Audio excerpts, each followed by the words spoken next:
संत महाराज की जय। जय मंगलम जय नमः पार्वती पते हर हर महादेव।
चिदानंद रूप शिवोहम शिवोहम चिदानन्दरूप शिवोऽहं शिवोऽहं न मृत्युर्न शङ्का न मे जातिभेदः पिता नैव मे नैव माता च जन्म न बन्धुर्न मित्रं न गुरुर्नैव शिष्य चिदानन्दरूप शिवोऽहं शिवोऽहं चिदानन्दरूप शिवोऽहं शिवोऽहम् अहं निर्विकल्पो निराकाररूपो विभुर्व्याप्य सर्वत्र सर्वेन्द्रियाणि सदा मे समत्वं न मुक्तिर्न बन्ध चिदानन्दरूप शिवोऽहं शिवोऽहं चिदानन्दरूप शिवोऽहं शिवोऽहं चिदानन्दरूप शिवोऽहं शिवोऽहं चिदानन्दरूप शिवोऽहं शिवोऽहं जय मङ्गलं जय नमः पार्वतीपते हर हर महादेव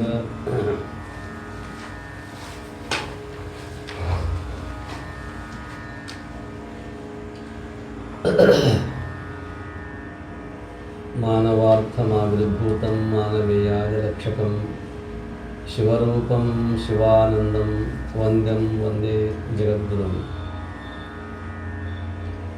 ಪ್ರಾತಸ್ಮರಣೀಯ ಪೂಜ್ಯಪಾದ ಸದ್ಗುರು ಶಿವಾನಂದ ಮಹಾಸ್ವಾಮಿಗಳವರನ್ನು ತತ್ಸ್ವರೂಪರಾದ ವೇದಾಂತ ಕೇಸರಿ ಪೂಜ್ಯ ಶ್ರೀ ಮಲ್ಲಿಕಾರ್ಜುನ ಮಹಾಶಿವೈಗಳವರನ್ನು ತತ್ಸಮಾನರಿಯಾಗಿರುವಂತಹ ಪುರಾಣರತ್ನ ಪೂಜ್ಯ ಶ್ರೀ ಚನ್ನಬಸವ ಮಹಾಶಿವೈಗಳನ್ನು ಸ್ಮರಣೆ ಮಾಡಿಕೊಂಡು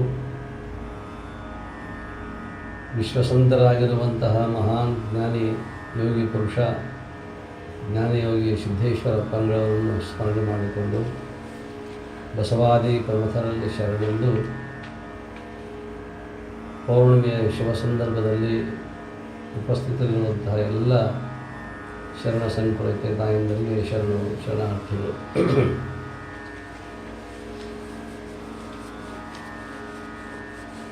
ಮಾನವನ ಜನ್ಮ ಬಹಳ ಪವಿತ್ರವಾಗಿರುವಂಥದ್ದು.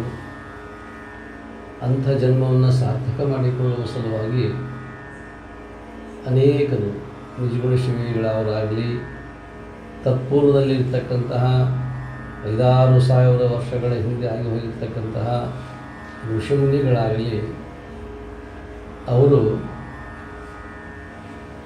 ಬ್ರಹ್ಮಚಿಂತನೆ ಅಂತಕ್ಕಂಥದ್ದನ್ನು ಮಾಡಿ ಮಾನವ ಜನ್ಮದ ಸಾರ್ಥಕ್ಯವನ್ನು ಯಾವ ರೀತಿ ಮಾಡಿಕೊಳ್ಳಬೇಕು, ಹೇಗೆ ಸಾಧ್ಯ ಇದು,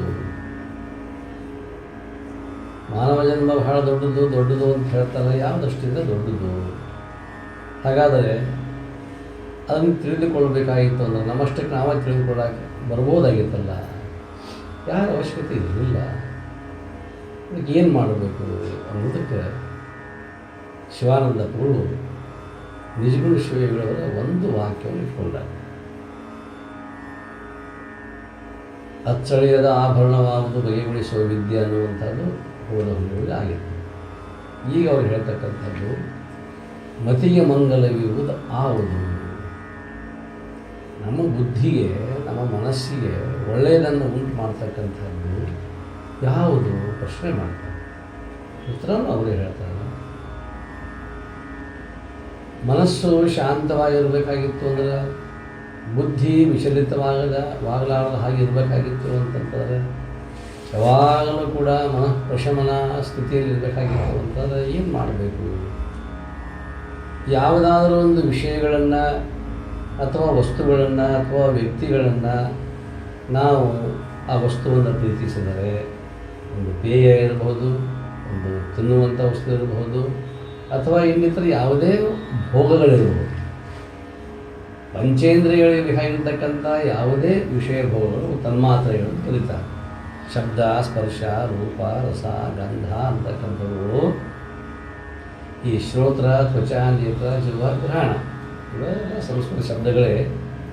ಕಿವಿ ಜ್ಞಾನೇಂದ್ರಿಯ, ಶ್ರೋತ್ರ, ತ್ವಚ ಚರ್ಮ, ನೇತ್ರ ಕಣ್ಣು, ಇವೆಲ್ಲ ಜ್ಞಾನವನ್ನು ಉಂಟು ಮಾಡಿಕೊಡ್ತಾವೆ ನಮಗೆ. ಜಿಹ್ವೆ ರುಚಿಯೋ ಕಹಿಯೋ ಸಿಹಿಯೋ ಒಗರೋ ಕಟು ಕಷಾಯ ಷಡ್ರಸಗಳನ್ನು ನೋಡ್ತಕ್ಕಂಥ ಅನುಭವಿಸ್ತಕ್ಕಂಥ ನಾಲಿಗೆ ಅಂತಕ್ಕಂಥದ್ದು ಇದಕ್ಕೆ ರಸನೇಂದ್ರಿಯ ಅಂತಿರ್ತಾರೆ. ದುರ್ಗಂಧ ಸುಗಂಧ ಇವುಗಳನ್ನು ಅನುಭವಿಸ್ತಕ್ಕಂಥದ್ದು ಈ ಘ್ರಾಣೇಂದ್ರಿಯ ಮೂಗು. ಇವು 5 ಇಂದ್ರಿಯಗಳು. ಇವುಗಳಿಗೆ ಒಂದೊಂದು ವಿಷಯ: ಶಬ್ದ, ಸ್ಪರ್ಶ, ರೂಪ, ರಸ, ಕಣ್ಣು. ಶಬ್ದ, ಸ್ಪರ್ಶ, ರೂಪ, ಕಣ್ಣು, ರಸ, ನಾಲಿಗೆ, ಗಂಧ, ಮೂಗು. ಇವು ಒಂದೊಂದು ಇಂದ್ರಿಯಗಳಿಗೆ ಒಂದೊಂದು ವಿಷಯಗಳು ಸಂಬಂಧಗಳು ಉಂಟಾದಾಗ ಮನಸ್ಸಿಗೆ ಏನೋ ಒಂದು ಸುಖ ಅಂತ ಅನ್ನಿಸ್ತದೆ. ಹಾಗಾದರೆ ಇವೇ ಶಾಶ್ವತವಾಗಿರ್ತಕ್ಕಂಥ ಸುಖಗಳೇ ಆಗಿದ್ದು ಅಂತಂದರೆ ಇವುಗಳಿಂದ ಇವನಿಗೆ ಮನಸ್ಸಿಗೆ ಸಮಾಧಾನ ಆಗ್ಬೋದಾಗಿತ್ತಲ್ಲ. ಮತ್ತು ಅದನ್ನು ಬಿಟ್ಟು ಈಗ ಮನೆಯೊಳಗೆ ಬಹಳ ದೊಡ್ಡ ಸ್ಕ್ರೀನ್ ಟಿ ವಿ ಅದಾವ, ಮತ್ತು ಇನ್ನೂ ನಿಮಗೆ ಏನೇನು ಬೇಕು ಅನುಕೂಲತೆಗಳು, ಸಂಸಾರಕ್ಕೆ ಅನುಕೂಲತೆಗಳು ಬೇಕು, ಮನಸ್ಸಿಗೆ ಸುಖವನ್ನು ಉಂಟು ಮಾಡ್ತಕ್ಕಂಥ ಏನೇನು ವಿಷಯಗಳಿದಾವ ಎಲ್ಲ ವಿಷಯಗಳು ಮನೆಯಲ್ಲಿ ಅದಾವನ್ನು ತಿಳ್ಕೊಳ್ಳೋದು. ಮತ್ತು ಅಂಥ ದೊಡ್ಡ ಬಂಗಲೆ ಬಿಟ್ಟು ಅಷ್ಟೆಲ್ಲ ಐಶ್ವರ್ಯ ಬಿಟ್ಟು ಈ ಅಡಿಮ್ಯಾಗ ಬಂದು ಕುಂದ್ರ ಅವಶ್ಯಕತೆ ಏನೈತಿ? ಎಲ್ಲ ಬಂದಿರಿ, ಈ ಆಶ್ರಮಕ್ಕೆ ಬಂದಿರಿ. ಉದ್ದೇಶ ಮನಸ್ಸು ಏನೇನೋ ಇವೆಲ್ಲ ಗದ್ದಲದಲ್ಲಿ ಇರ್ತಕ್ಕಂಥ ಎಂಥ ಗದ್ದಲದ ಒಂದು ವಾತಾವರಣದಲ್ಲಿ ಇರ್ತಕ್ಕಂಥದ್ದಕ್ಕೆ ಮನಸ್ಸಿಗೆ ಶಾಂತಿ ಅಂತಕ್ಕಂಥದ್ದು ಇಲ್ಲ. ಎಂಥ ಮನಸ್ಸಿನ ಶಾಂತಿಯನ್ನು ಪಡ್ಕೊಳ್ಬೇಕಾಗಿತ್ತು ಅಂತಂತಾರೆ ಅವರಂತಾರೆ. ನಿಜಗೊಂಡ್ರೆ ಎಲ್ಲಿ ಹೇಳ್ತಾರೆ, ಶಾಂತ ಒಡನಾಡು. ಯಾರು ಶಾಂತರಿದ್ದಾರೆಯೋ ಅವ್ರ ಜೊತೆಗೆ ನೀವು ಒಡನಾಡು. ಅದನ್ನು ಇಲ್ಲಿ ಹಬ್ಬಗಳು ಹೇಳೋದು, ಸ್ವಾಮಿಗಳು ಹೇಳೋದು, ಅದೇ ನಿಜಗುಣ ಶಿವಗಳ ಒಂದು ಮಾತು. ಮತಿಗೆ ಮಂಗಲವಿರುವುದು ಆವುದು. ಈ ಬುದ್ಧಿಗೆ, ಈ ಮನಸ್ಸಿಗೆ ಶಾಂತಿಯನ್ನು ಕೊಡ್ತಕ್ಕಂಥದ್ದು ಅಥವಾ ಒಳ್ಳೆಯದನ್ನು ಉಂಟು ಮಾಡ್ತಕ್ಕಂಥದ್ದು ಯಾವುದು ಅಂತ ಪ್ರಶ್ನೆ ಇಟ್ಟು ನಮಗೆ ಉತ್ತರ ಹೇಳ್ರಿ ಅಂತಂದ್ರೆ ನಾವು ಬಲ್ಲಂಗೆ ನಾವು ಉತ್ತರ ಹೇಳ್ತೇವೆ. ನಮ್ಮ ಮನಸ್ಸಿಗೆ ಬಂದಾಗ ನಾ ಎಲ್ಲ ಸುಖಪಟ್ಟೇನೋ ಅದನ್ನ ಹೇಳೋ. ಒಂದು ಕಲ್ಲು ನಿಮ್ಮ ಮುಂದಿಟ್ಟು ಇದರೊಳಗೆ ಏನೇನೈತೆ ಅಂತಂದ್ರೆ ಇಷ್ಟು ಮಂದಿ ಅದರಲ್ಲಿ ಬೇರೆ ಬೇರೆನೇ ಹೇಳ್ತೇವೆ, ಎಲ್ಲ ಒಂದೊಂದನ್ನು ಉತ್ತರಬಹುದೇ ಇಲ್ಲ. ಆ ಕಲ್ಲಿನಲ್ಲಿ ಏನು ಕಾಣಬೇಕು ಅನ್ನುವಂಥದ್ದು ನಿಮಗೆ ಏನು ಅನ್ನಿಸ್ತೈತಿ? ಪಿಂಡೇ ಮತ್ತು ಭಿನ್ನ. ಒಂದೊಂದು ಪಿಂಡದಲ್ಲಿ ಒಂದೊಂದು ವಿಚಾರದಲ್ಲಿ ಅದು ಬೇರೆ ಬೇರೆ ಆಗಿರ್ತಕ್ಕಂಥ ವಿಚಾರಗಳು ಬರ್ತಾವೆ. 100 ಮಂದಿ ಇದ್ದರೆ 100 ಥರನೇ ಹೇಳ್ತದೆ. ಅದು ನಮ್ಮ ದೃಷ್ಟಿಕೋನ ಅಂತ ತಿಳ್ಕೊಂಡು ಅವರು ತಮ್ಮ ದೃಷ್ಟಿಕೋನದಿಂದ ಹೇಳ್ಯಾರಂತ ತಿಳ್ಕೊಂಡು ನಿಜಗುಣ ವಿಷಯಗಳು ಸ್ಪಷ್ಟವಾಗಿ ನಮ್ಗೆ ಉತ್ತರ ಕೊಟ್ಟರು. ನೀವು ಹೇಳುವಂಥ ಉತ್ತರ ಬೇಡ, ನನಗೆ ನಾನಾ ಉತ್ತರ ಹೇಳ್ತೇನೆ. ಹಂಗಾರೆ ನಿಮ್ಮ ಮನಸ್ಸಿಗೆ ಶಾಂತಿ ಕೊಡ್ತಕ್ಕಂಥದ್ದು ಯಾವುದಂದ್ರೆ ಉತ್ತಮ ಸಂಘ, ಒಳ್ಳೆಯವರ ಸಂಘವನ್ನು ಮಾಡೋದು. ಅಂದರೆ ಒಳ್ಳೆಯವರು ಯಾರು? ಅದು ಪ್ರಶ್ನೆ. ಒಳ್ಳೆಯವರ ಸಂಘವನ್ನು ಮಾಡಿದರೆ, ಉತ್ತಮರ ಸಂಘವನ್ನು ಮಾಡಿದರೆ ಮನಸ್ಸಿಗೆ ಶಾಂತಿ ಸಿಗ್ತೈತಿ, ಒಪ್ಪೋನು. ಹಾಗಾದರೆ ಒಳ್ಳೆಯವರು ಯಾರು? ಪ್ರಶ್ನೆ. ಮತ್ತು ಅದಕ್ಕೆ ನಾವು ಪ್ರಶ್ನೆ ಮಾಡ್ಕೋಬೇಕು. ಜಗತ್ತಿನ ಹುಡುಕಾಡ್ಕೊಂಡು ಹೊರಟರೆ ಒಳ್ಳೆಯವರು ಸಿಗುವುದು ಎಲ್ಲಿ?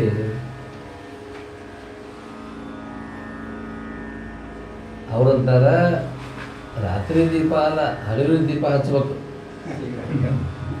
ಹಗಲು ದೀಪ ಹಚ್ಚಿದ್ರು ಸಹಿತ ಹುಡುಕಾಡ್ಕೊಂಡು ಹೋದ್ರು ಸಿಗೋದಿಲ್ಲ. ಅದಕ್ಕೆ ಅವರಂದರು ಭಗವದ್ಗೀತೆಯೊಳಗೆ ಸ್ಪಷ್ಟವಾಗಿ ಹೇಳ್ತಾರೆ ಕೃಷ್ಣ ಪರಮಾತ್ಮ, ಮನುಷ್ಯಾಣಾಂ ಸಹಸ್ರೇಶು ಕಶ್ಚಿತ್ ಜಗತ್ತು ಸಿದ್ಧಯೇ.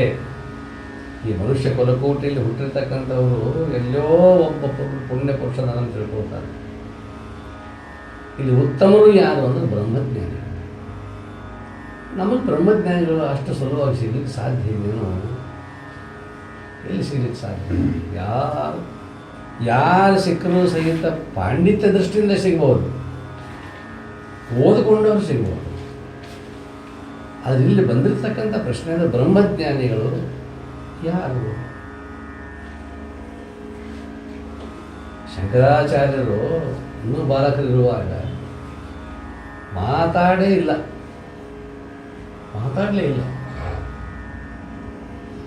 ಯಾಕೆ ಮಾತಾಡಲಿಲ್ಲ ಅಂತಂದರೆ ಎಲ್ಲ ಲೌಕಿಕ ಮಾತುಗಳಿಲ್ಲ. ಇವ್ರು ಏನು ಮಾತಾಡಿದ್ರು ಮತ್ತು ಸಂಸಾರದ ಮಾತುಗಳನ್ನ ಮಾತಾಡೋದು. ಮತ್ತು ಇವ್ರ ಜೋಡಿ ನಂದೇನು ಕೆಲಸ ಐತಿ? ಶಿವಾನಂದಪ್ಪ ಅವರು ಹಂಗೆ. ಬಾಲತನದಲ್ಲಿ ಮೌನ ಯೋಗದಲ್ಲಿ ಲೀಲೆ ತೋರಿದ ಶಿವಾನಂದ. ಇನ್ನೂ ಬಾಲಕರಿರುವಾಗಲೇ ಮೌನ ಆಗಿಬಿಟ್ರು. ಏನು ಮಾಡೋದು, ಈ ಜಗತ್ತಿನ ಜೊತೆ ಏನು ಮಾತಾಡೋದು? ಏನು ಮಾತಾಡಿದ್ರೆ ಸಂಸಾರದ ಮಾತುಗಳೇ, ಎಲ್ಲವಾದರೂ ಸಂಸಾರದ ಮಾತುಗಳೇ. ಅವುಗಳಿಂದ ನನ್ನ ಭವಬಂಧನ ಅಂತಕ್ಕಂಥದ್ದು ಹೋಗಲಿಕ್ಕೆ ಸಾಧ್ಯ ಇಲ್ಲ. ಹಾಗಾದರೆ ಏನು ಮಾಡಬೇಕು, ಯಾರ ಸಂಘ ಮಾಡಬೇಕು ಅಂತ ತಿಳ್ಕೊಂಡು ಶಂಕರಾಚಾರ್ಯ ಅವರು ಬಂದು ಭಾಳ ಮಂದಿ ಕೇಳ್ತಾರೆ, ನಿನ್ನ ಹೆಸರು ಏನಂತ ಕೇಳಿದ್ರೆ ಯಾವ ಹೆಸರು ಹೇಳೋದು? ಶರೀರದ ಹೆಸರು ಅಥವಾ ಹಿಂದಿರ್ತಕ್ಕಂಥ ಅನಂತ ಜನ್ಮಗಳಲ್ಲಿ ಆಗಿ ಹೋಗಿರ್ತಕ್ಕಂಥ ಹೆಸರುಗಳು ಯಾರು? ಅದಕ್ಕಾಗಿ ಕೊನೆಗೆ ಹೇಳಿದರು, ನಾನೇನಲ್ಲ ಚಿದಾನಂದ ರೂಪ ಶಿವೋಹಂ ಶಿವೋಹಂ ಅಂಥ ಸ್ವರೂಪ ನಾನು. ಕೋಹಂ ಅಂದಾಗ ಸೋಹಂ ಅಂತ ಹೇಳಿ, ಕೋಹಂ ಕಹ ಅಹಂ, ನಾನು ಯಾರು? ಅವಾಗ ಉತ್ತರ ಕೊಡ್ತಾರೆ, ಸಹ ಅಹಂ, ಆ ಪರಬ್ರಹ್ಮ ವಸ್ತುವೇ ನಾನು. ಬರೀ ಇದು ಬಾಯಲ್ಲಿ ಹೇಳೋದಲ್ಲ, ಪರಬ್ರಹ್ಮ ವಸ್ತುವನ್ನು ಬಾಯಲ್ಲಿ ಹೇಳೋದಲ್ಲ, ಅನುಭವವನ್ನು ಮಾಡಿಕೊಳ್ಳೋದು, ಅದೇ ನಾನು ಆಗೋದು. ಸಿದ್ಧಾರೂಢರು ಅದೇ ಆಗಿರ್ತದೆ. ಅದಕ್ಕಾಗಿ ಆರೂಢ ಸ್ಥಿತಿ ಬಂತಾರೆ. ಕೆಳಕರು ಬಂದಾಗ ಭೇಟಿ ಬಂದಿದ್ದಾರಲ್ಲ, ಲೋಕಮಾನ್ಯ ಕೆಳಕರು ಭೇಟಿ ಬಂದಿದ್ದಾರೆ ಸಿದ್ಧಾರೂಢ ದರ್ಶನ. ಬ್ರಹ್ಮಜ್ಞಾನಿಗಳಂತೆ ಬ್ರಹ್ಮ ದರ್ಶನ ಆಗಿದೆ ಅಂತ ಅವರಿಗೆ ಅಂತ ತಿಳ್ಕೊಂಡು ನಾನು ದರ್ಶನ ಮಾಡ್ಕೋಬೇಕು ಬಂದಿದ್ದರು. ಸ್ವಲ್ಪ ಚರ್ಚೆ ಮಾಡೋಣ ಅಂತ ತಿಳ್ಕೊಂಡು ಬಂದರು, ಹೋದರು. ಸಿದ್ಧಾರೂಢರು ಕೇಳಿದರು, ನಿಮ್ಮ ಪ್ರಕಾರ ಬ್ರಹ್ಮ ಹೇಗಿದ್ದಾನೆ? ಕೆಳಕರು ಕೇಳ್ತಾರೆ. ಲೋಕಮಾನ್ಯ ಕೆಳಕ ಕರ್ಮಯೋಗ ರಹಸ್ಯವನ್ನು ಬರೆದವರು, ಭಗವದ್ಗೀತೆ ದೊಡ್ಡ ಪಂಡಿತರು. ಬ್ರಹ್ಮ ಹೇಗಿದ್ದಾನೆ? ಉತ್ತರ ಕೊಡಲೇ ಇಲ್ಲ, ಏನು ಉತ್ತರ ಕೊಡಲಿಲ್ಲ ಸಿದ್ಧಾರೂಢ. ಸುಮ್ಮನೆ ಕೂತು ಬಂದು ಮತ್ತೊಮ್ಮೆ ಕೇಳಿದ್ರು. ನಾ ಕೇಳಿದ ಪ್ರಶ್ನೆ ತಿಳಿದದೋ ಇಲ್ಲೋ, ಬ್ರಹ್ಮನ ಸ್ವರೂಪ ಏನು ಅಂತ ಹೇಳಿ ಮತ್ತೊಂದು ಸುಮ್ಮನೆ ಮತ್ತೊಂದು ಸಲ ಕೇಳಿ. ಬೇಜಾರಾದ ಕೆಳಕರಿಗೆ ಏನು ಮಾಡೋದು, ಉತ್ತರ ಬರುತ್ತಾ ಇಲ್ಲ. ಆಮೇಲೆ ಆಯಿತು ಅಂತ ಹೊರಡೋಣ ಅಂತ ಹೊರಟು, ನಮಸ್ಕಾರ ಮಾಡಿದ್ರು, ಹೊರಟು. ಅವಾಗ ತಮ್ಮ ಜೊತೆಗೆ ಇವ್ರ ಬಗ್ಗೆ ಭಾಳ ಹೇಳಿದ್ರು. ನಾ ಏನೋ ನಿರೀಕ್ಷೆ ಇಟ್ಕೊಂಡು ಬಂದಿದ್ದೆ, ಬ್ರಹ್ಮನ ಬಗ್ಗೆ ಏನಾದ್ರು ಹೇಳ್ತಾರೆ ಅಂತ ತಿಳ್ಕೊಂಡು ನಾನೇನು ತಿಳ್ಕೊಂಡಿದ್ದೆ ಅದಕ್ಕೆ ಸಮಾನವಾಗಿ ಅಥವಾ ಅದಕ್ಕೆ ಉತ್ಕೃಷ್ಟವಾಗಿರ್ತಕ್ಕಂಥ ವಿಚಾರವನ್ನು ಹೇಳ್ತಾರೆ ಅಂತ ತಿಳ್ಕೊಂಡು ನಾನು ಬಂದಿದ್ದೆ. ನನಗೆ ಉತ್ತರನೇ ಸಿಗಲಿಲ್ಲಪ್ಪ ನಿಮ್ಮದು ರೋಟಿನಿಂದ. ಅವಾಗ ಅಲ್ಲೇ ಇದ್ರು ಅಪ್ಪ ಹಿಂಗಂತ ನಿಮ್ಮಿಂದ ಉತ್ತರ ಸಿಗಲಿಲ್ಲ ಅಂತ. ಉತ್ತರ ಕೊಟ್ಟು ನೀವು ತಿಳ್ಕೊಳ್ಳಿಲ್ಲ, ಹಂಗೆ ಮಾಡಿ ಉತ್ತರ ಕೊಟ್ಟೆ ನಾನು.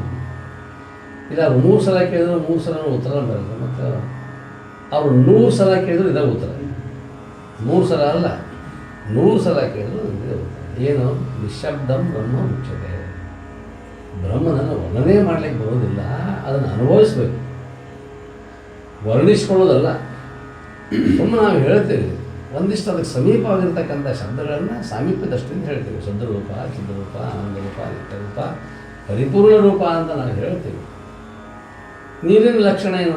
ನೀರಂದ್ರೆ ಏನು? ಎನಲೈಸ್ ಮಾಡೋದು. ನೀರಂದ್ರೆ ಏನು? ಒಬ್ಬ ವಿಜ್ಞಾನಿ ಕೈಗೆ ಬಂದ ನೀರನ್ನು ನಾವು ಮುಂದೆ ಇರ್ತೀವಿ ಅಂತಂದ್ರೆ ನಾವು ಏನು ಎಷ್ಟು ಉತ್ತರ ಐತಿ? ಹೈಡ್ರೋಜನ್ 2 ಪ್ರಮಾಣ ಐತಿ, ಆಕ್ಸಿಜನ್ 1 ಪ್ರಮಾಣ ಐತಿ, 2 ಕೂಡಿದ್ರೆ ನೀರು ಹಾಕೈತಿ ಸಾಹೇಬ್ರೆ. ಒಬ್ಬ ಧರ್ಮ ಪುರುಷನ ಮುಂದೆ ತಂದು ಇಟ್ಟರೆ ಗಂಗೆ, ಪವಿತ್ರವಾಗಿರುವಂಥ ಗಂಗೆ ಉತ್ತರದಾವು. ಅದನ್ನು ಎನಲೈಸ್ ಮಾಡೋಕ್ಕೆ ಬರ್ತೈತಿ, ಯಾಕಂದ್ರೆ ತೋರುವ ವಸ್ತು ಐತಿ. ಅದನ್ನು ವಿವರಣೆ ಮಾಡೋಕ್ಕೆ ಬರ್ತೈತಿ, ವಿಂಗಡಣೆ ಮಾಡೋಕ್ಕೆ ಬರ್ತೈತಿ ನೀರನ್ನು. ಆದ್ರೆ ಬ್ರಹ್ಮನಂಗೆ ನೀರು ಅಲ್ಲಲ್ಲ, ನೀರಿನಂಗೆ ಬ್ರಹ್ಮ ಅಲ್ಲ. ಬ್ರಹ್ಮ ಅಂದ್ರೇನು? ಬೃಹತ್ತಾಗಿರ್ತಕ್ಕಂಥದ್ದು. ಬ್ರಹ್ಮ ಅಂದ್ರೆ ಚಿಕ್ಕದಲ್ಲ, ಬಹಳ. ಯಾವ ಸಮುದ್ರವೂ ಅಲ್ಲ, ಯಾವ ಆಕಾಶವೂ ಅಲ್ಲ. ಇಂಥ ಎಷ್ಟು ಆಕಾಶಗಳವೆ, ಬೃಹದಾಕಾರವಾಗಿರ್ತಕ್ಕಂಥ ವಸ್ತು ಯಾವುದಿದೆಯೋ ಅದು ಬ್ರಹ್ಮ. ಅದನ್ನು ಶಬ್ದಗಳಲ್ಲಿ ಹೆಂಗೆ ಹೇಳೋದು? ನೀರಿನ ಬಗ್ಗೆ ನಾವು ವರ್ಣ ಮಾಡೋದು. ನೀರು ಕುಡಿದು ನೋಡ್ರಿ, ಸ್ವಲ್ಪ ನೀರು ಸಪ್ಪದಾವ, ಈ ನೀರು ಸಿಹಿ, ಈ ನೀರು ಉಪ್ಪು ಐತಿ. ಹೌದು, ನೀರಿಗೆ ಸಿಹಿ, ಉಪ್ಪು, ಒಗರು, ಒಂದಿಟ್ಟು ಸೌಳು, ಹಿಂಗೇನೇನೋ ಲಕ್ಷಣಗಳದಾವ. ಹಂಗೆ ಬ್ರಹ್ಮ ಹೆಂಗದ ಅಂದ್ರೆ ಕಪ್ಪದನು, ಕೆಂಪದನು, ಬೆಳಗದನು, ಗೋಧಿ ಬಣ್ಣದವನನು, ಅಥವಾ ಸಪ್ತವರ್ಣಗಳಲ್ಲಿ ಯಾವ ಬಣ್ಣದ ವಸ್ತು ಅದು ಬ್ರಹ್ಮ ವಸ್ತು? ವರ್ಣಾತೀತ, ರೂಪಾತೀತ, ಹೇಳಕ್ಕೆ ಬರೋದಿಲ್ಲ. ಶಬ್ದಕ್ಕೆ ಒಳಪಡಿತು ಅಂದ್ರೆ ಬ್ರಹ್ಮ ವಸ್ತು, ಅದು ಬ್ರಹ್ಮ ಅಲ್ಲ. ಯಾವ ವಸ್ತು ಬೃಹತ್ತಾಗಿರ್ತಕ್ಕಂಥ ಬ್ರಹ್ಮ ವಸ್ತು ಅಂತಕ್ಕಂಥದ್ದು ಶಬ್ದಕ್ಕೆ ಒಳಪಡೋದೆಯೋ ಅದು ಬ್ರಹ್ಮವೇ ಅಲ್ಲ. ಹಾಗಾದ್ರೆ ಅದೇನು ಹೇಳಲಿಕ್ಕೆ ಬರೋದಿಲ್ಲ. ಬ್ರಹ್ಮ ವಸ್ತು ಅಂದರೆ ಏನಂತ ಹೇಳಲಿಕ್ಕೆ ಸಾಧ್ಯ ಇಲ್ಲ. ಅದನ್ನು ಅನುಭವ ಮಾಡಿಕೊಂಡು, ಅದಕ್ಕಾಗಿ ಅದನ್ನು ಮತ್ತೆ ಪತಂಜಲರು ಯೋಗ ಅಂತ ಹೇಳಿ, ಯೋಗ ಅಂದ್ಕೊಳ್ಳಿ ಬರೀ ನಾವು ಆಸನಗಳಿಗೆ ಯೋಗ ಅಂತೀವಿ, ಅಷ್ಟಕ್ಕೆ ನಿಲ್ಲೋದಲ್ಲ. ಅದು ಯೋಗ ಮುಂದೆ ಹೋಗೋದು. ಅಷ್ಟಾಂಗ ಯೋಗಗಳು, ಯಮ, ನಿಯಮ, ಆಸನ, ಪ್ರಾಣಾಯಾಮ, ಪ್ರತ್ಯಾಹಾರ, ಧಾರಣ, ಧ್ಯಾನ, ಸಮಾಧಿ, ಅಲ್ಲಿಂದ ಆ ಕಡೆ ಮುಂದೆ ಹೋಗೋದು. ಇವು 8 ಮೆಟ್ಟಲುಗಳದಾವ. ಇವು 8 ಮೆಟ್ಟಲುಗಳನ್ನು ದಾಟಿ ಹೋಗ್ತಕ್ಕಂಥ ಒಂದು ಸ್ಥಿತಿ ಅದು. ಆ ಸ್ಥಿತಿಯನ್ನು ಯಾರು ಅನುಭವಿಸಿದ್ದಾರೆಯೋ ಅವರು ಉತ್ತಮರು. ಮತಿಯ ಮಂಗಲ ವಿರುವುದಾವುದು ಉತ್ತಮರ ಸಂಘ ಅಂತ ಅಂದಾರಲ್ಲ. ಉತ್ತಮರು ಅಂತಂದ್ರೆ ಆ ಒಂದು ಬ್ರಹ್ಮಾನುಭೂತಿಯನ್ನು, ಅನುಭೂತಿ, ಬ್ರಹ್ಮ ಸಾಕ್ಷಾತ್ಕಾರ ಅಂತಂದ್ರೆ ಅದು ನಾನು ಬೇರೆ, ವಸ್ತು ಬೇರೆ ಆಗ ಸಾಕ್ಷಾತ್ಕಾರ ಅಂತಂದ್ರೆ ಯಾರಿಗೂ ಆತ್ಮ ಸಾಕ್ಷಾತ್ಕಾರ ಆಗೈತಿ, ಬ್ರಹ್ಮ ಸಾಕ್ಷಾತ್ಕಾರ ಆಗೈತಿ. ನಮಗೇನಾಗಿಲ್ಲ. ಎಲ್ಲರಿಗೂ ನಾವು ದಿವಸ ಅನುಭವಿಸ್ತೇವಲ್ಲ, ಉಣ್ತೇವೆ, ತಿಂತೇವೆ, ಕೇಳ್ತೇವೆ, ನೋಡ್ತೇವೆ, ಮಾತಾಡ್ತೇವೆ, ಇಷ್ಟೆಲ್ಲ ಮಾಡ್ತೀವಿ. ನಮಗೂ ಆತ್ಮ ಸಾಕ್ಷಾತ್ಕಾರ ಐತೆ. ಆದರೆ ಇದು ಲೌಕಿಕವಾಗಿರ್ತಕ್ಕಂಥ ವ್ಯವಹಾರಕ್ಕೆ ಸಂಬಂಧಪಟ್ಟಿದೆ. ಅಲೌಕಿಕವಾಗಿರ್ತಕ್ಕಂಥ ಒಂದು ವಸ್ತು ಅಂತಕ್ಕಂಥದ್ದು ಐತಿಲ್ಲ, ಆ ಪರಬ್ರಹ್ಮ ವಸ್ತು ಅಂತಕ್ಕಂಥದ್ರ ಬಗ್ಗೆ ಬೃಹದಾಕಾರವಾಗಿರ್ತಕ್ಕಂಥ ಅನೇಕ ವಿಶ್ವಗಳನ್ನು ನಿರ್ಮಾಣ ಮಾಡಲಿಕ್ಕೆ ಕಾರಣೀಭೂತವಾಗಿರ್ತಕ್ಕಂಥದ್ದು ಅಷ್ಟು ಅದ್ಭುತವಾಗಿರ್ತಕ್ಕಂಥ ಶಕ್ತಿ ಇರೋದ್ರಿಂದ ಅದು ಕಾಣೋಂಗಿಲ್ಲ, ಕಾಣಲಿಕ್ಕೆ ಶಕ್ಯನೇ ಇಲ್ಲ. ಆದರೆ ಕಾಣುವುದಿಲ್ಲ, ಕಾಣಲಿಕ್ಕೆ ಶಕ್ಯ ಇಲ್ಲ ಅಂದರೆ ಯಾವುದು ಕಾಣುವುದಿಲ್ಲವೋ, ಕಾಣಲಿಕ್ಕೆ ಅಶಕ್ಯ ಇದೆಯೋ ಅದು ಇದನ್ನು ನಿರ್ಮಾಣ ಮಾಡಿ. ಈ ಜಗತ್ತು ನಿರ್ಮಾಣ ಆಗಿತ್ತು ಅದರಿಂದ ನೋಡ್ಲಿಕ್ಕೆ ನಮಗೆ ಸಿಗಲಿಕ್ಕಿಲ್ಲ. ಅದನ್ನು ತಿಳ್ಕೊಂಡವ್ರು ಯಾರು ಅಂದರೆ ಬ್ರಹ್ಮಜ್ಞಾನಿಗಳು. ಅದಕ್ಕಾಗಿ ನಾನು ಹೇಳೋದು, ಯಾವಾಗಲೂ ಕೂಡ ಅದು ಪ್ರಾಪ್ತ ಮಾಡಿಕೊಳ್ತಕ್ಕಂಥ ವಸ್ತು ಅಲ್ಲ. ಇನ್ನೊಂದು ಹೇಳಬೇಕು ಅಂತಂದ್ರೆ, ಇಲ್ಲ ನಮಗೆ ಬ್ರಹ್ಮ ಸಾಕ್ಷಾತ್ಕಾರ ಆಯಿತು, ದೇವರು ಭೇಟಿ ಆದ ಅಂತ. ದೇವರಿಗೆ ನನಗೆ ಭಿನ್ನತೆ ಇದ್ದಾಗ ದೇವರು ಭೇಟಿ ಆಗಬೇಕು. ದೇವರಿಗೆ ನನಗೆ ಭಿನ್ನತೆ ಇಲ್ಲವೇ ಇಲ್ಲ. ಉದಾಹರಣೆಗೆ, ಕಟ್ಟಿಗೆ ಸುಟ್ಟ ನಂತರ ಇದ್ಲಾಗ ಬೆಂಕಿದ ಅದು ಇದ್ದ ಇದ್ರೆ ಅದರ ಲಕ್ಷಣ ಕಪ್ಪು. ಅದಕ್ಕಿಂತ ಮೊದಲು ಕೆಂಡಾಗಿತ್ತು. ಅದು ಅವಾಗ ಏನಿತ್ತು? ಕೆಂಪು. ಕೆಂಪು ಯಾಕಿತ್ತು ಅವಾಗ? ಅಗ್ನಿ ಸಂಗಿತ್ತು. ಅಗ್ನಿ ಸಂಗ್ ಇದ್ದಕ್ಕೆ ಅದು ಕೆಂಪಾಗ್ತದೆ, ಅಗ್ನಿ ಬಿಟ್ಟು ಹೋಗಿದ್ದಕ್ಕೆ ಅದು ಕಪ್ಪಾಗ್ತದೆ. ಈಗ ಇದಕ್ಕೆ ನೀವು ಅಗ್ನಿ ಅಂತೀರೇನು, ಕೆಂಡ ಅಂತೀರೇನು? ಇಲ್ಲ. ಇದಕ್ಕೇನಂತೀರಿ? ಇದ್ದು. ಅದ ಇದ್ದಲ್ಲಿ ಮತ್ತೆ ನೀವು ಹೊಳ್ಳಿ ಬೆಂಕಿ ಸಂಪರ್ಕ ಮಾಡಿ, ಅದೇನಾಯ್ತು? ಮತ್ತೆ ಕೆಂಡ. ಕೃಷ್ಣ ಹೇಳ್ತಾನ, ಮಮಯೇವ ಅಂಶಃ ಜೀವಲೋಕೆ ಜೀವಭೂತ ಸನಾತನ. ಅದು ಇದ್ಲಿ ಬೆಂಕಿ ಸಂಗ ದೂರ ಆಗಿದ್ದಕ್ಕೆ ಅದು ಇದ್ಲಾಗೈತಿ. ಮತ್ತು ಅದು ಸಮೀಪಕ್ಕೆ ಬಂತು ಅಂತಂತಂದ್ರೆ ಏನು?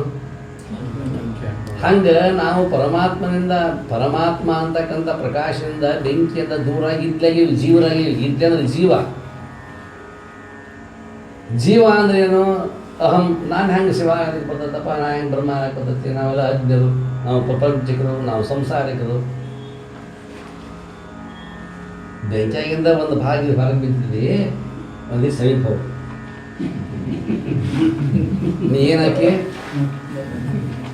ಮತ್ತು ಬೆಂಕಿನ ಬೆಂಕಿಯಿಂದ ಹೊರಗೆ ಬಂದೇವು ಅಂತ ತಿಳ್ಕೊಂಡು ನಮಗೇನಂದ್ರು ಇದ್ಲಿ.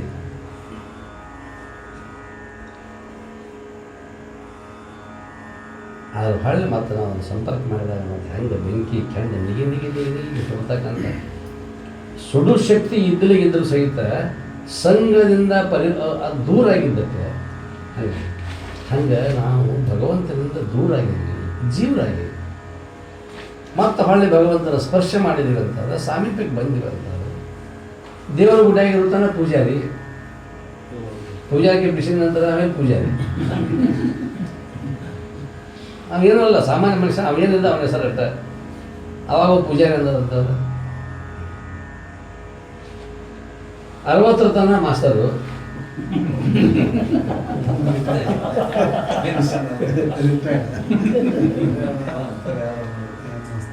ಈಗ ಸುಮ್ ಸರ್ ಅಂತಾರೆ ನೀವು ಬೇಟ ಮತ್ತೆ ಸರ್ ಆರಾಮಿದೆ ಅಂದೊಂದು ಗುಡಿ ಆಗಿದ್ದೆ.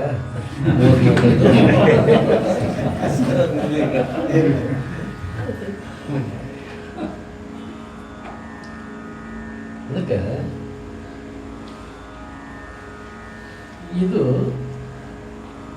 ದೇವರ ಸಾಮೀಪ್ಯದ ಇದುವರೆಗೂ ನಮಗೆ ಬೆಲೆ ಇಲ್ಲ. ದೇವರ ಸಾಮೀಪ್ಯದಿಂದ ದೂರ ಆಗಿದೆ ಅಂದರೆ ಇದ್ದಾಗಿದೆ. ಎಷ್ಟು ಸಂಘ ಎಷ್ಟು ಕೆಲಸ ಮಾಡ್ತಾರೆ ಅಂತ. ಮೊನ್ನೆ ಮಾವಿನ ಸುಗ್ಗಿ ಹೋತು, ಮಾವಿನ ಹಣ್ಣಿನ ಸುಗ್ಗಿ ಹೋತು. ಕಗ್ಗು ಕಾಯಿ ಹುಳಿ, ಕೆಟ್ಟ ಹುಳಿ ತಿನ್ನಾಕ ಬರಂಗಿಲ್ಲ, ಅಷ್ಟು ಹುಳಿ ಇರ್ತದೆ. ಸ್ವಲ್ಪ ಬಿಸಿಲಿನ ಶಾಖಕ್ಕೆ ಒಂದು ಸ್ವಲ್ಪ ಬಿಸಿಲಿನ ತಾಪಕ್ಕೆ ಸ್ವಲ್ಪ ಮಾರ್ತದೆ. ಅವಾಗ ಸ್ವಲ್ಪ ಒಳಗೆ ಹಳದಿ ಬಣ್ಣ ಮೂಡಕ್ಕೆ ಶುರು ಮಾಡ್ತದೆ. ಅಲ್ಲೇ ಇತ್ತು ಅಂತಂದ್ರೆ ನಿಮಗೆ ಬೇಕಾಗುವಂಥ ರುಚಿ ಸಹ ಸಿಗೋದಿಲ್ಲ. ಮತ್ತು ಅದೇನು ಮಾಡ್ತೀರಿ, ಕೀಳ್ತದೆ, ಕಿತ್ಕೋಗ್ತದೆ, ಹಣ್ಣು ಹರಿತದೆ, ಕಾಯಿ ಹರಿತದೆ. ಹಾಗೆ ಇಡಕ್ಕೂ ಬರೋಂಗಿಲ್ಲ. ಎದುರಾಗಿಡ್ಬೇಕು, ಹುಲ್ಲು ಯಾವುದು ಬಾಗ್ತದೆ.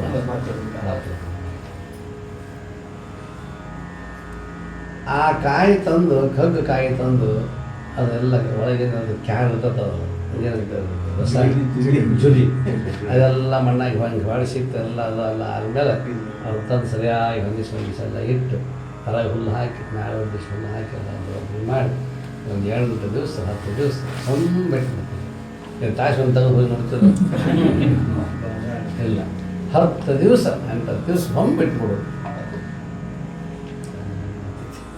ಮೊದಲ ಅದ ಗಿಡದಾಗಿತ್ತು, ಈಗ ಇಲ್ಲಿ ಬಂದು ಒಣ ಹುಲ್ಲು ಹಸಿ ಅಲ್ಲ, ತಪ್ಪಲ್ದಾಗ ಎಲ್ಲ ಬೇಕಾದಂಗೆ ದೊಡ್ಡ ಗಿಡದಾಗ ಆರಾಮಿರ್ತದೆ.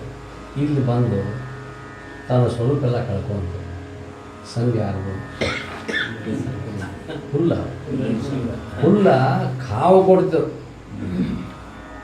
ಕಾವು ಕೊಟ್ಟು ಏನು ಮಾಡ್ತೇವೆ ಅಂತಂತಂದ್ರೆ ಅದನ್ನು ಹೆಂಗೆ ಹದ ಮಾಡ್ಬೇಕು ಹಂಗೆ ಹದ ಮಾಡಿ ಅವಾಗ ಲೆಟ್ರಿನ್ ಬಾಕ್ಸ್ದಾಗ ಹಾಕಿ 1 ಡಜನ್ ಹಾಕಿ ಮ್ಯಾಗ ಒಂದು ಬಂಗಾರ ಹಾಕಿ ಕೊಡ್ತಾರೆ, ಅಂತ ಪೇಪರ್ ಹಾಕಿ ನಿಮಗೆ ಯಾವ ಪ್ರಕಾರ ಬೇಕೋ ಆ ಪ್ರಕಾರ ಹಂಗೆ ನಾವು ತಗೊಳ್ತೀವಿ. ಗಿಡ ಮಾಡಿದ ಹಣ್ಣು ಫುಲ್ಲು ಆ ಗಿಡ ಹಣ್ಣು ಮಾಡ್ಬೋದಾಗಿತ್ತು, ಆದರೂ ಹುಲ್ಲಾಗಿರುವಂಥ ರುಚಿ ನಮಗೆ ಸಿಕ್ತಿತ್ತನು. ಮತ್ತು ನಿಮ್ಗೆ ಕೈ ಸಿಗೋದನ್ನು ಗ್ಯಾರಂಟಿ ಇಲ್ಲ. ಗಿಳಿ ಪಕ್ಷಿಗಳು ತಿಂದು ಹೋಗಿಬಿಟ್ಟಿರ್ತಾವೆ. ಅವು ಏನು ಬಿಟ್ಟಿರ್ತಾವೆ ಶೇಷ ಪ್ರಸಾದ ಕೆಳಗೆ ಅರ್ಧ ಕಳೆದು ಓದಿರ್ತಾವಲ್ಲ, ಅದನ್ನು ತೊಗೊಂಡು. ಆದರೆ ಕಗ್ಗಾಗಿರ್ತಕ್ಕಂಥ ಹುಳಿಯಾಗಿರ್ತಕ್ಕಂಥ ಒಂದು ಕಾಯಿಯನ್ನು ತೊಗೊಂಡು ಬಂದು ಹುಲ್ಲು ಅದ್ರ ಜಾತಿ ಇದಲ್ಲ, ಮತ್ತು ಇದೇ ಬೇರೆ. ಆದರೂ ಸಹಿತ ತನ್ನಲ್ಲಿ ಇಟ್ಟುಕೊಂಡು ಕಾವು ಮಾಡ್ತು. ಹುಲ್ಲಿನ ಸಂಘದಿಂದ ಕಗ್ಗ ಕಾಯಿ ಅಂತಕ್ಕಂಥದ್ದು ಹಣ್ಣಾಗಿ ಒಳ್ಳೆ ಮಾಧುರ್ಯ ತುಂಬಿರ್ತಕ್ಕಂಥ ಮಧುರವಾಗಿರ್ತಕ್ಕಂಥ ಮಾವು ನಮ್ಮ ಕೈ ಸಿಕ್ತು. ಕಾರಣ ಅಂತಂದ್ರೆ ಸಂಘ. ಎಲ್ಲೋ ಬೆಟ್ಟ ಮೇಲೆ ಇರ್ತಕ್ಕಂಥ ಒಂದು ಕಲ್ಲು ನೋಡಿರ್ತಕ್ಕಂಥ ಶಿಲ್ಪಿ ನೋಡ್ಕೊಂಡು ತೊಗೊಂಬಂದ, ಏನರ ಆಕಾರ ಮಾಡೋಣ ಅಂತ ತಗೊಂಡು ಎಲ್ಲೋ ಬಿದ್ದಿತ್ತು ಕಾಡುಗಳು. ಅದನ್ನು ತೊಗೊಂಬಂದು ಒಂದು ಆಕಾರ ಮಾಡಿ ಒಂದು ಗಿಡ ಕೆಳಗೆ ತಾನೇ ವಿಭೂತಿ ಹಚ್ಚಿ ಕುಂಕುಮ ಭಂಡಾರ ಬರೋದು ಒಂದು 2 ಉದ್ದಿ ಕಡ್ಡಿ ಹಚ್ಚಿ ಪಾದ ಬಂದೆಲ್ಲ ಅಂದು ಉದ್ಭವ ಆಗೈತಿ ದೇವರು ಉದ್ಭವ ಆಗಿಲ್ಲ, ನಾವು ಉದ್ಭವ ಮಾಡೀವಿ. ಆ ಆಕಾರ ಕೊಟ್ಟವ್ರು ಯಾರು? ಕಲ್ಲು ಅಲ್ಲಿ ಬಿದ್ದಿತ್ತಲ್ಲ, ಸಂಘ ಯಾರಾಯ್ತು? ಒಂದು ಶಿಲ್ಪಿ ಕೈಯಾಗಿ ಸಿಕ್ಕದ. ಜಂಗ್ ಹತ್ತಿ ಬಿದ್ದಿರ್ತಕ್ಕಂಥ ಕಬ್ಬಣ ಕಂಬಾರನ ಕೈಯಾಗಿ ಸಿಕ್ಕು ತಿರಿಯಾಗಿ ಬಿದ್ದು ಬೆಂಕಿಯಾಗಿ ಬಿದ್ದು ನಮಗೆ ರೈತನಿಗೆ ಏನು ಸಲಕರಣೆಗಳು ಬೇಕೋ ಎಲ್ಲ ಸಲಕರಣೆಗಳು ಒಂದು ಕಾಡು ಕಬ್ಬಣದಿಂದ. ಆದರೆ ಕಾಡು ಕಬ್ಬಿಣಕ್ಕೆ ಆಕಾರ ಕೊಟ್ಟವ್ರು ಯಾರು? ಮಣ್ಣು ಅದನ್ನು ತಂದು ಗಡಿಗೆ ಕುಡುಕಿ ಮಡಿಕೆ ಪ್ರಯಾಣ ಅದು ಇದೆಲ್ಲ ಮಾಡಿದ ತುಂಬ. ಹಾಗೆ ಒಬ್ಬ ವ್ಯಕ್ತಿಯಿಂದ ಹೆಂಗೆ ಅನೇಕ ಸಲಕರಣೆಗಳು ಉಂಟಾಗ್ತಾವೋ ಹಾಗೆ ಒಂದು ಶಕ್ತಿಯನ್ನು ಅವತಾರ ಮಾಡಿಕೊಂಡಿರ್ತಕ್ಕಂಥ ಒಬ್ಬ ವ್ಯಕ್ತಿ ತಾನು ಬ್ರಹ್ಮವಸ್ತುವನ್ನು ತಾನೇ ಪರಬ್ರಹ್ಮ ವಸ್ತು ಆದ ನಂತರದಲ್ಲಿ ತನ್ನ ಸಾಮೀಪ್ಯಕ್ಕೆ ಬಂದವರಿಗೆ ಹೇಳ್ತಕ್ಕಂಥದ್ದು ಏನು? ನೀನು ಬ್ರಹ್ಮಸ್ವರೂಪಪ್ಪ, ನಾವೊಬ್ಬ ಅಲ್ಲ, ನೀನು ಅದನ್ನು ಅನುಭವಿಸಿ. ಗಾಂಜಾ ಸೇದವ ಒಬ್ಬ ಸೇರಿದ ನಿಜ ಬಹುದಿಲ್ಲ. ಗಾಂಜಾ ಸೇದವ ಒಬ್ಬ ಸೇರಿದ ನಿಜ ಬಹುದಿಲ್ಲ. ಸ್ವಲ್ಪ ಚಟಕಾಗಿ ಸೇರ್ತಾವತ್ತ ಅಷ್ಟೇ. ಮಜಾ ಬರ್ಬೇಕಾಗಿತ್ತು ಅಂದ್ರೆ 2-3 ಮಂದಿ ಕೊಡ್ಬೇಕು, ಹಂಗೆ ಸಾಲು ತಿಂದು ಹೋಗ್ಬೇಕಾಗಿದೆ.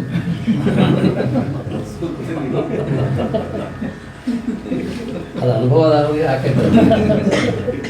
ಅದೆಲ್ಲ ತುಂಬ ಅದೊಂದು ಶಾಸ್ತ್ರನೇ ಐತ್ರಿ. ಅದು ಹೆಂಗೆ ಬೇಕು ಹಂಗೆ ಅದನ್ನು ಮಜಾ ಮಾಡಿ ಅದನ್ನು ತುಂಬಿ ಮಾಡಿ ವಸ್ತು ಮಾಡಿ ಆಮೇಲೆ ಈ ತೆಂಗಿನ ಜುಟ್ಟು ಇರ್ತೈತಿ ಅದೆಲ್ಲ ತೆಕ್ಕಿ ತೆಗೆದು ಒಳಗಿಂದೆಲ್ಲ ಹೊಲಸು ತೆಗೆದು ಅದನ್ನು ಗುಂಡು ಮಾಡಿ ಗುಂಡು ಮಾಡೋದು, ಗುಂಡು ಮಾಡಿ ಅದನ್ನು ಇಡೋದು ತುದಿಗೆ. ಅದೇನು 1 ಮುಖದ್ದು ಇರ್ತಾವೆ, 5 ಮುಖದ್ದು ಇರ್ತಾವೆ. ಸಾಲಕ್ಕೆ ಡಿಂಪಲ್ ಕೊಟ್ಟಂಗೆ ಲೈಟ್ ಡಿಂಪಲ್ ಕೊಟ್ಟಂಗೆ ಆಗ್ತೈತಿ. ಅದು ಯಾವಾಗ ಅಂತಂದ್ರೆ ಹಿಡಿದು ಸೇದಾಕತ್ತಿದ್ರು ಅಂತಂದ್ರೆ ಅಲ್ಲಿ ಬರೀ ಬೆಂಕಿ ಇಟ್ಟ ಕಾಣ್ತೈತಿ, ಸೈಲೆನ್ಸರ್ ಪಾಯ್ಪ್ ಇಲ್ಲೇ ಇರ್ತಾವೆ.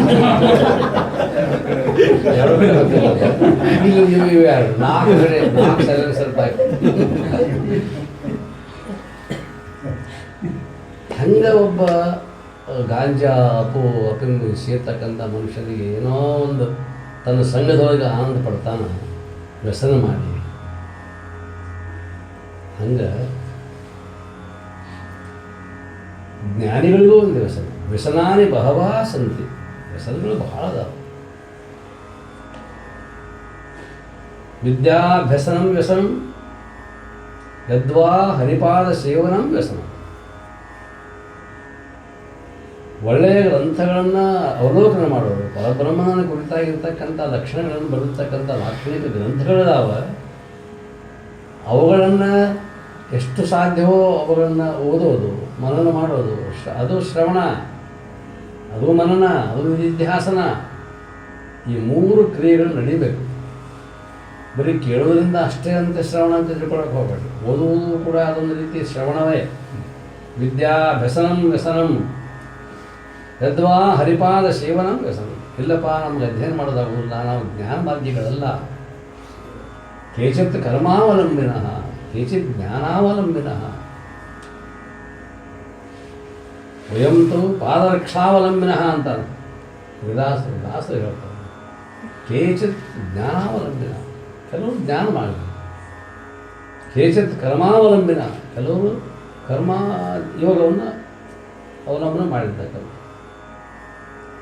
ನನಗೆ ಕರ್ಮಯೋಗವೂ ಬರೋದಿಲ್ಲ, ನನಗೆ ಜ್ಞಾನಯೋಗವೂ ಗೊತ್ತಿಲ್ಲ, ನನಗೆ ಒಂದೇ ಒಂದು ಯೋಗ,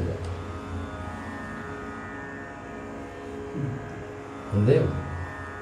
ಕೇಚಿತ್ ಜ್ಞಾನಾವಲಂಬಿನ ಕೇಚಿತ್ ಕರ್ಮಾವಲಂಬಿನ ವಯಂತು ಪಾದರಕ್ಷಾವಲಂಬಿನ. ಯಾರು ಜ್ಞಾನಿಗಳಿದ್ದಾರೋ ಅವು ಜ್ಞಾನಿಗಳ ಪಾದರಕ್ಷೆಯನ್ನು ಅವಲಂಬನೆ ಮಾಡಿಕೊಂಡು ನಾನಿದ್ದೇನೆ. ಅಂದರೆ ಭಕ್ತಿ ಮಾರ್ಗ ಅಂತ. ಪಾದರಕ್ಷಾ ಅವಲಂಬನ ಅಂತಂದ್ರೆ ಅವರ ಪಾದಗಳಲ್ಲಿ ನಾನಿದ್ದೇನೆ. ಭಕ್ತಿ ಮೊದಲೇದು ಭಕ್ತ ಸ್ಥಳ ಆಗಿದೆ. ಆ ಭಕ್ತ ಸ್ಥಳದಲ್ಲಿ ಇದ್ದುಕೊಂಡು ನಾನು ಅದನ್ನು ಅನುಭವಿಸ್ತೇನೆ. ಅದು ಕಾರಣ ಅಂತಂದರೆ ಗ್ರಂಥಗಳ ಮೂಲಕವಾಗಿ ನಾವು ಶ್ರವಣ ಮಾಡಬಹುದು, ಜ್ಞಾನಿಗಳ ಮುಖಾಂತರದಿಂದ ನಾವು ಶ್ರವಣ ಮಾಡಬಹುದು. ಶ್ರವಣ, ಮನನ, ನಿಧಿಧ್ಯಾಸನ ಅದೇ ಒಂದು ಆನಂದದಲ್ಲಿ ಇರೋದು.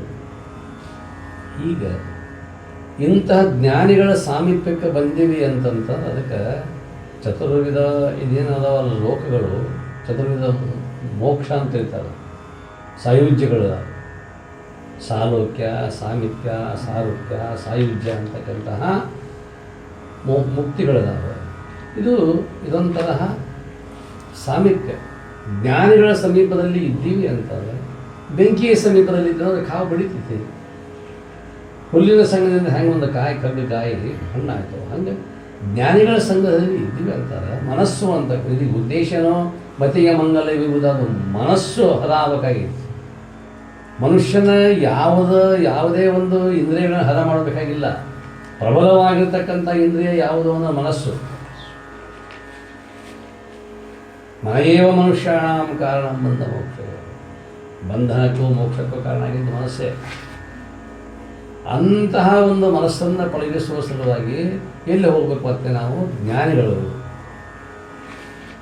ಯಾರು ತಿಳಿದುಕೊಂಡಿದ್ದಾರೆಯೋ ಪರಬ್ರಹ್ಮ ವಸ್ತುವಿನ ಸಾಕ್ಷಾತ್ಕಾರ ಅಥವಾ ಅದೇ ಅವರು ಆಗಿದ್ದಾರೆಯೋ, ರಮಣ ಮಹರ್ಷಿಗಳ ಹತ್ತಿರ ಬರೀ ಅವ್ರ ಸಮೀಪಕ್ಕೆ ಬಂದು ಸಾಕು.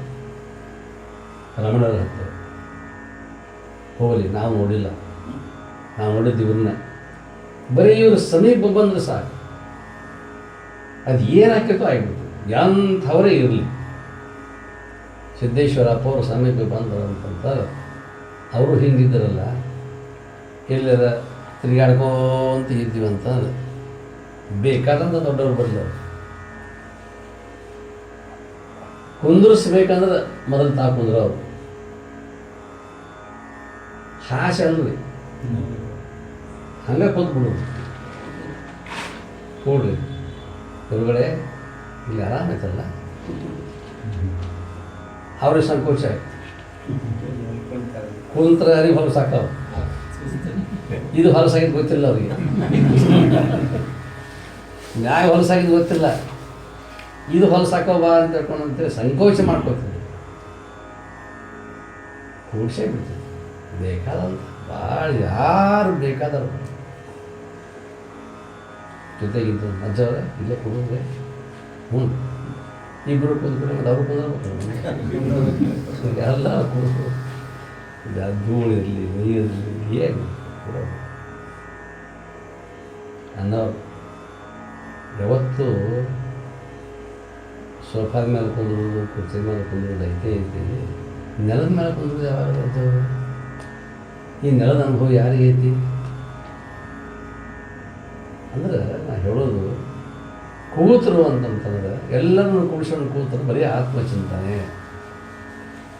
ಏನಾದರೂ ಒಂದು ವಸ್ತು ನೋಡಿದರೆ ಆ ವಸ್ತುವಿನ ಬಗ್ಗೆ ಚಿಂತನಿಸಲು ಎಲ್ಲ ಗೊತ್ತಿರ್ಬೋದು. ಇಲ್ಲೇ ಇದ್ವಿ ಒಂದು ತಿಂಗಳು ವಾಕಿಂಗ್ ಹೋಗಿದ್ವಿ ಇಬ್ಬರು.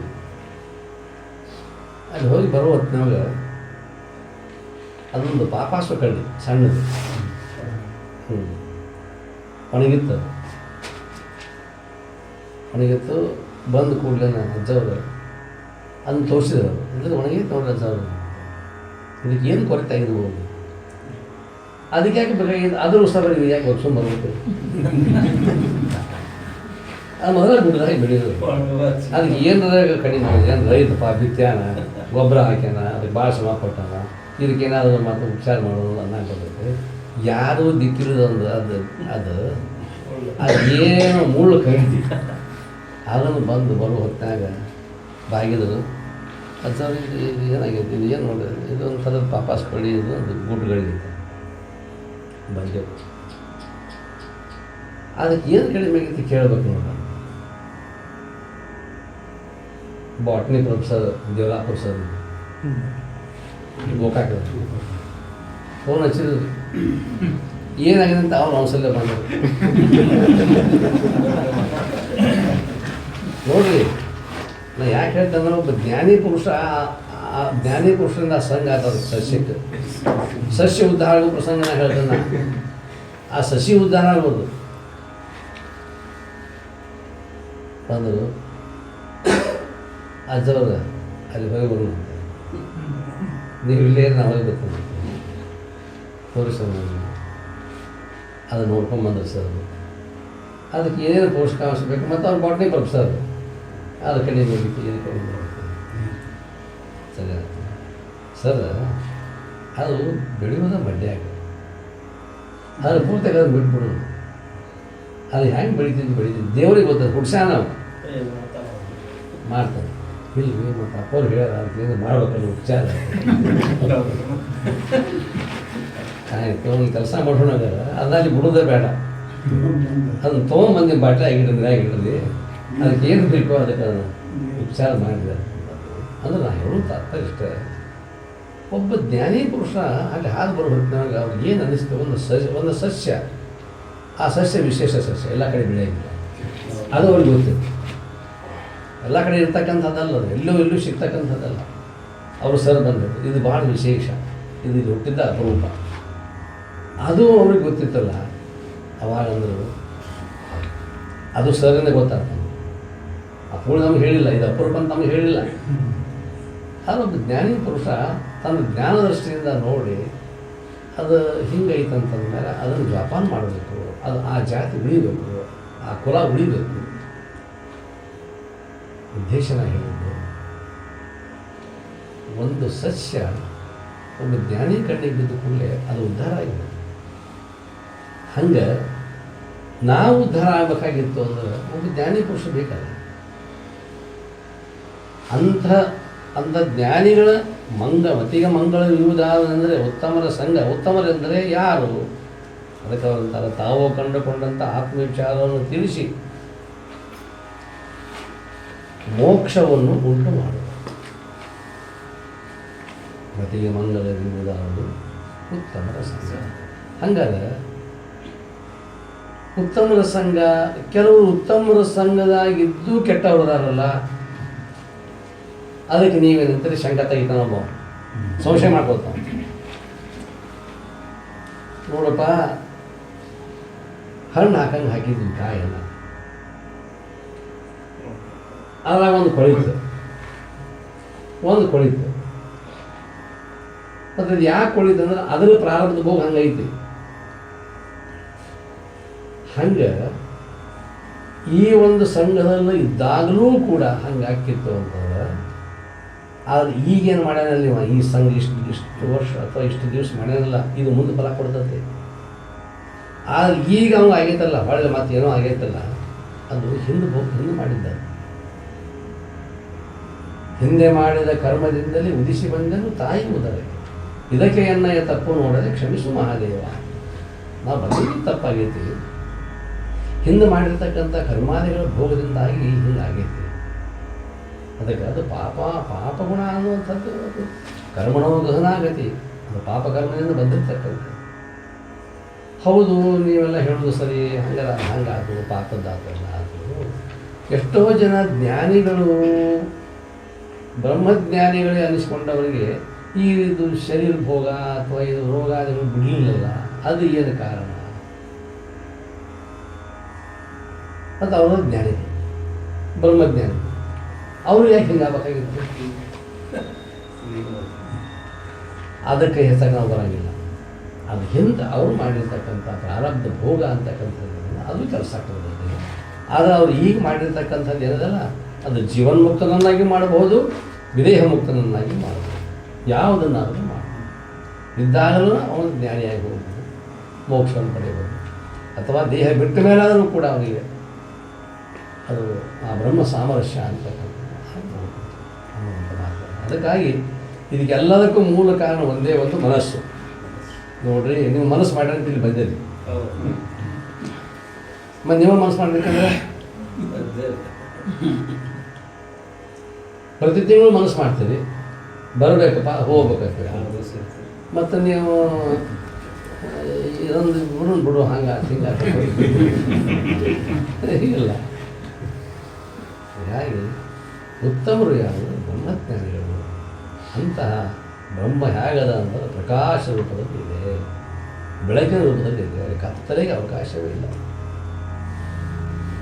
ಕತ್ತಲೆ ಒಳಗಡೆ ಪ್ರಯತ್ನ ಮಾಡ್ತೇವೆ, ಬೆಳಕಿಂದ ಏನಾರು ಮಾಡಬೇಕು, ಹಣಿಬೇಕಂತೇಳಿ ಕೆಲಸ ಆಗಿಲ್ಲ, ಆಗುವುದೂ ಇಲ್ಲ. ಅದಕ್ಕಾಗಿ ಅದೇ ನಿಜವೂ ಅಂತ ತನ್ನನಿಗೂ ಆತ್ಮನಿಗೂ ಎಂಥ ಸಂಬಂಧ ದೊರಕೊಳ್ಳುವುದು ಒಂದಿದ್ದ ಕೇಳಿದ್ರೆ ಸೊಡಲು ಕತ್ತಲೆಯಂತೆ. ಹೇ ಮೈತ್ರ, ಶರೀರಕ್ಕೂ ಆತ್ಮನಿಗೆ ಸಂಬಂಧ ಉಂಟಾಗಲಿಕ್ಕೆ ಸಾಧ್ಯವಿಲ್ಲ. ಅದು ಹೆಂಗೆ ಅಂತಂದ್ರೆ ಶರೀರಕ್ಕೂ ಆತ್ಮನಿಗೆ ಏನಾರ ಸಂಬಂಧ ಮಾಡೋಕೆ ಸಾಧ್ಯವೇ ಅಂತಂದ್ರೆ ಸಾಲಾವಳಿ ಹೊಂದಂಗಿಲ್ಲ. ಅದು ಬೇಕಾಗಿ ಇಲ್ಲಿ ನೀವು ಪಂಚಾಂಗ ನೋಡಿ ಹೊತ್ತಾಗ ವಧುವರು ನೋಡ್ತಿರು ಬಂದು ಕೇಳ್ತಿರ್ತಾರೆ, ಅವೇನು ಹಾಕಂದ್ರಿ, ಈಕೇನು ಹಾಕಲ್ಲ ಅವನ ಅಂತೇಳಿ, ಅದು ಮನುಷ್ಯ ಐತಿ ಇದು ಮನುಷ್ಯ ಹಂಗಲ್ರಿ. ಅದೇ ಬೇಕು ಇಲ್ಲಿ ಯಾಕ ಅವ್ನು ನೋಡ್ಕೊಂಡ್ ಬಂದಿರ್ತಾನ ಅನ್ಬೋದ ನಮ್ಗೆ ಕೇಳ್ತಾನೆ, ಅದು ಬೇಕಾಗತ್ತೆ ಅಂತಾರಲ್ಲ, ಇದು ಇದು ಯಾಕೆ ಇದು ಹ್ಯಾಂಗೆ ಮಾಡೋದು ಆದಪ್ಪ. ಮತ್ತು ಈ ಬೇಕಿದ್ದದನ್ನು ಈಗ ಏನು ಮಾಡೋದು ಅಂತಂತಂದ್ರೆ ಸರ್ಪ ಮಾಡೋದು, ಸರ್ಪ ಮಾಡೋದು. ಮತ್ತು ಇದನ್ನು ಚಿಗರಿ ಮಾಡೋದು, ಅದು ಚಿಗರಿ ಸಾಕು ಒಯ್ಯೋರ್ಗೆ ಆಗೋದಿಲ್ಲ. ಚಿಗರಿ ನಾಯಿ ಒಯ್ಯ ವರ್ಗ, ಬೆಕ್ಕು ಇಲಿ ಒಯ್ದ ವರ್ಗ, ಸಿಂಹ ಆನೆ ಒಯ್ದ ವರ್ಗ, ಒಂದಕ್ಕೊಂದು ಆಗೋದಿಲ್ಲ. ಹಿಂಗಿದ್ದಾಗ ಮದುವೆ ಮಾಡಬಾರ್ದು ಅಂತ ಹೇಳ್ತಾರೆ. ಎಲ್ಲ ಸಿಗೋದು. ಅದಕ್ಕೆ ನಾವು ಅದು ಪರಿಹಾರ ಮಾಡೇವಿ. ಹೆಸರು ಬದಲಿ ಇಟ್ಕೊಂಡ್ಬೇಡ ಸುದ್ದ.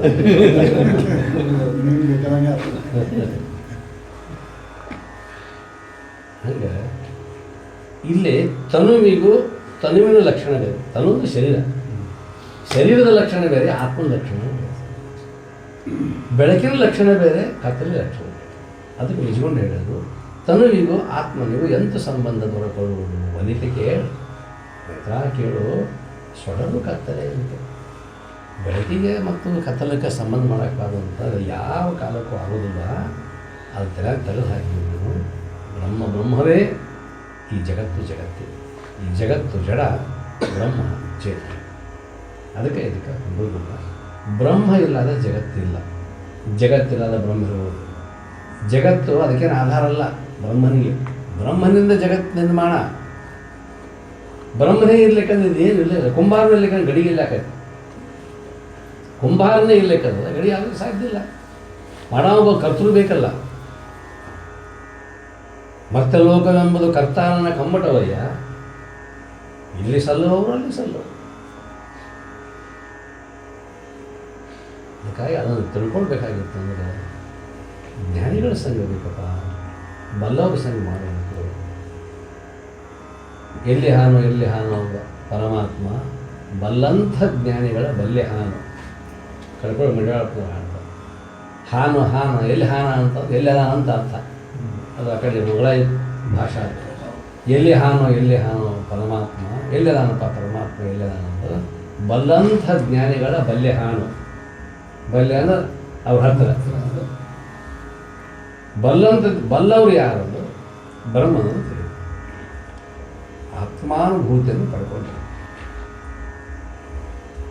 ಅಂಥ ಜ್ಞಾನಿಗಳ ಸಂಘವನ್ನು ಮಾಡಿದರೆ ನಮಗೆ ಆಡುವುದು, ಪಾಡುವುದು, ಹೇಳುವುದು, ಕೇಳುವುದು ಸರಸ ಸಮ್ಮೇಳನವಾಗಿ ಪುದಯ ಎಂಬ ಶರಣರೊಡನೆ ಚನ್ನಮಲ್ಲಿಕಾರ್ಜುನಯ್ಯ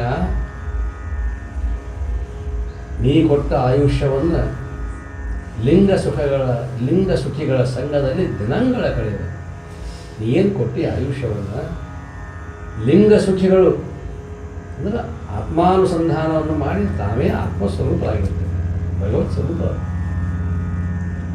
ಅಂಥವರಲ್ಲಿ ನಾನು ಸಂಘ ಮಾಡಿ ನಾನು ಉದ್ಧಾರ ಆಗ್ತೇನೆ ಅಂತ ನಾಲ್ಕು ಹೇಳಿ ಆಡುವುದು, ಪಾಡುವುದು, ಹೇಳುವುದು, ಕೇಳುವುದು ಸರಸ ಸಮ್ಮೇಳನವಾಗಿತ್ತದೆಯ ನಿಮ್ಮ ಶರಣರೊಡನೆ ಚನ್ನಮಲ್ಲಿಕಾರ್ಜುನಯ್ಯ ನೀ ಕೊಟ್ಟ ಆಯುಷ್ಯ ಉಳ್ಳನ್ನಕ್ಕ ಲಿಂಗ ಸುಖಿಗಳ ಸಂಘದಲ್ಲಿ ದಿನಗಳ ಕಳೆಯುವನು, ಆತ್ಮಜ್ಞಾನಿಗಳ ಸಂಘದಲ್ಲಿ ದಿನಗಳನ್ನು ಕಳೀತೀನಿ ಅಂತ ಹೇಳ್ತಾರೆ. ಅಂತಹ ಜ್ಞಾನಿಗಳ ಸಂಘವನ್ನು ಮಾಡಿ ನಾವು ಕೂಡ ಮುಕ್ತರಾಗೋಣ. ಆತ್ಮಾನುಸಂಧಾನವನ್ನು ಮಾಡಿಕೊಂಡು ಆತ್ಮಾನುಭೂತಿಯನ್ನು ಪಡೆದುಕೊಂಡು ಈ ದೇಶದಲ್ಲಿ ಇರ್ತಕ್ಕಂತಹ ಜ್ಞಾನಿಗಳನ್ನು ನೆನೆಸಿಕೊಳ್ಳುವುದೇ ನಮ್ಮ ಮುಖ್ಯವಾಗಿರ್ತಕ್ಕಂಥ ಕರ್ತವ್ಯ. ಅವ್ರು ನೆನೆಸಿದ್ರೆ ಸಾಕು. ಇವರು ನೋಡೇವಲ್ಲ, ಅನುಭವಿಸಿವಲ್ಲ, ಮತ್ತಿನ್ಯಾರು ಬೇಕು? ಸಾಕಲ್ಲ ಇಷ್ಟ ಯಾರು ಋಷಿಗಳನ್ನು ನೋಡಲಿಲ್ಲ 5,000-6,000 ವರ್ಷದಿಂದ ಎಲ್ಲಿ ಹೋಗೋದು ನಾವು? ಎಲ್ಲಿ ಬುದ್ಧನನ್ನು ನೋಡೋದು, ಎಲ್ಲಿ ಮಹಾವೀರನನ್ನು ನೋಡೋದು, ಎಲ್ಲಿ ಅಕ್ಕಮಹಾದೇವಿ ನೋಡೋದು, ಎಲ್ಲಿ ಬಸವಣ್ಣನ ನೋಡೋದು, ಎಲ್ಲಿ ಶಂಕರ ರೇಣುಕ ಎಲ್ಲಿ ಯಾವ ಆಚಾರ್ಯ ನೋಡೋದು? ನೋಡೀವಿ, ಕೇಳೀವಿ, ಅವ್ರ ಮಾತು ಕೇಳಿ ಸಾಕು. ಅವ್ರು ಒಂದೊಂದು ಮಾತು ಹೋಗಲಿ ಬಿಡು ಇರಲಿ ಬಿಡು ಅವ್ರ ಸೂತ್ರ. ಫಸ್ಟ್ ಹುಡುಗಿಯರಿಗೆ ಬಂದಾಗ 92ನೇ ಇಷ್ಟಾಗ ಮಾತು ಹೇಳಿ ಹೋಗಲಿ ಬಿಡು ಇರಲಿ ಬಿಡು. ಮನೆಯೊಳಗೆ ಏನಾರ ಆಯ್ತು ಅಂತಂದ್ರೆ ಹೋಗಲಿ ಬಿಡು, ಹಿಂಗೆ ಇರಲಿ ಬಿಡ್ರಿ ಅಂತ ಅವ್ರೊಂದು ಇಷ್ಟ ಆದ್ರೂ ಮನೆ ತಣ್ಣಗಿರ್ತದೆ. ಮತ್ತು ಇರ್ಲಿಕ್ಕಂತಂದ್ರೆ ಹೋಗಲಿ ಬಿಡು ಇರಲಿ ಬಿಡು ಅಂತ ಅನ್ಲಿಕ್ಕಂತಂದ್ರೆ ಬರೀ ಕಾವಾಕೈತಿ, ಬರೀ ಕಾವಾಗೋದಿಲ್ಲ, ಬೆಂಕಿ ಹತ್ತೈತಿ. ಏನು ಮಾಡೋದು? ಎದಕ್ಕೆ ಬಂದಿರಿ ನೀವು ಅಂತ ಅಪ್ಪ ಮಾತು ಹೋಗಲಿ ಬಿಡು ಇರಲಿ. ಇಷ್ಟ ಆತಂದ್ರೆ ನಮ್ಮ ಮನಸ್ಸು ಶಾಂತ ಆಕೈತಿ. ಮನೆಯಾಗಿದ್ದರೂ ನಾವು ಬ್ರಹ್ಮಜ್ಞಾನಿಗಳು. ನಾವೆಲ್ಲಿ ಅಡಿಗೆ ಹೋಗ್ಬೇಕು, ಅಲ್ಲಿ ಕುಂದಿರ್ಬೇಕು, ಇಲ್ಲಿ ಕುಂದಿರ್ಬೇಕು, ಇಲ್ಲಿ ಹೋಗ್ಬೇಕು. ಸಂಸಾರದಲ್ಲಿ ಇದ್ದುಕೊಂಡು ಇದನ್ನು ನಾವು ಸಾಧಿಸ್ತಕ್ಕಂಥದ್ದು. ಅಂಥ ಮನಸ್ಸನ್ನು ಶಾಂತವಾಗಿಟ್ಕೊಂಡು ಮುಕ್ತರಾಗೋಣ ಅಂತ ಹೇಳಿ ಇವತ್ತಿನ ಮಾಸಿಕ ಅನುಭವ ಇಷ್ಟು ಸಾಕು. ಎಲ್ಲರಿಗೂ ಶರಣ.